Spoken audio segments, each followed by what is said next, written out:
What's up everybody, and welcome back to another After Credits Easter egg video. We're counting down the top 10 eggs in episode 5. But wait, there's more! There were so many eggs in this episode that we're doing a 10 for 1 deal, so stick around as number 10 will be 10 quick eggs all in one. First off, the title of the episode, Journey into Mystery, is a nod to the title of the comic run where Thor began his Marvel career. It's also a pretty nice name for an episode filled with all kinds of craziness. Next, as we're flown over the Void Apocalypse, we see the old Avengers Tower is actually a newer Avengers Tower that bears the name Kang with a Q. This is the company that Stark sells his tower to in the comics.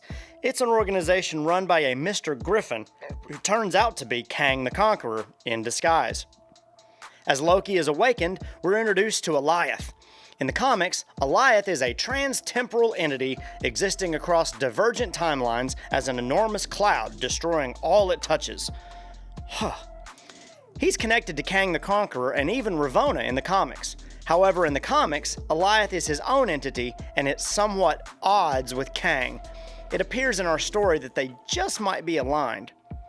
After that, as we descend into the Loki lair, we get a glimpse of Mjolnir buried in the dirt with none other than Throg himself trapped in a jar, trying his best to break free. The jar is labeled T365 and is a reference to Thor comic number 365, which is the first appearance of Throg. Inside the Loki lair, there's a mysterious video game called Polybius.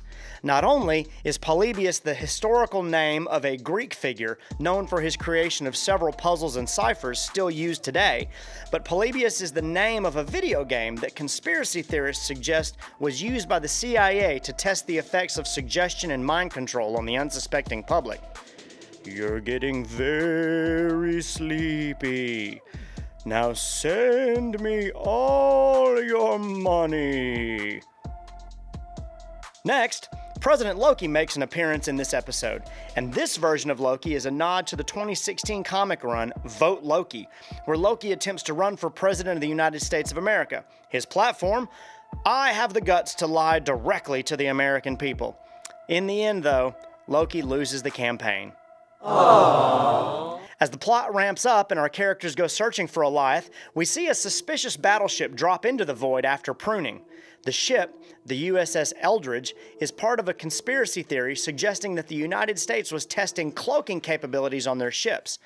The so-called Philadelphia experiment apparently caused this ship to disappear from one location, reappearing days later, hundreds of miles away.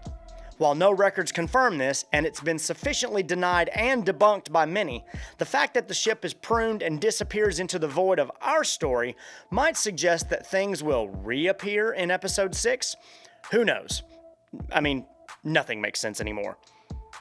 As Sylvie and Mobius are driving, we get a closer look at Sylvie's costume, and you'll notice some inlaid circles on her armbands.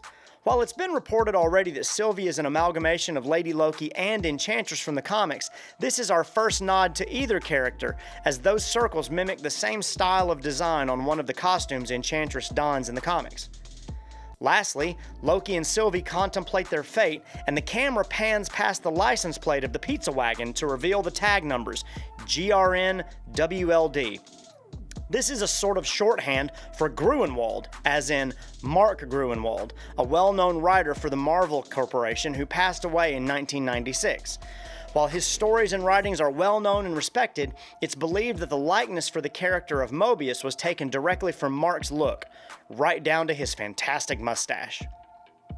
Well, we've made it to number 10, and as promised, here's a quick 10 in 1 covering all the random multiverse items you may or may not have spotted in this episode. Deep breath.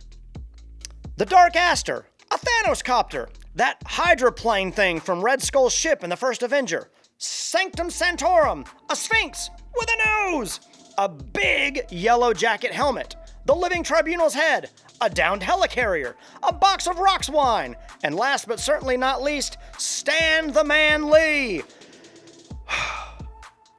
We hope you've enjoyed our countdown, and if you've caught any other eggs we've missed, share them in the comments below. Check out our review videos and prediction videos later this week, and don't forget to share this video all across the multiverse. Thanks for watching. We'll see you next time.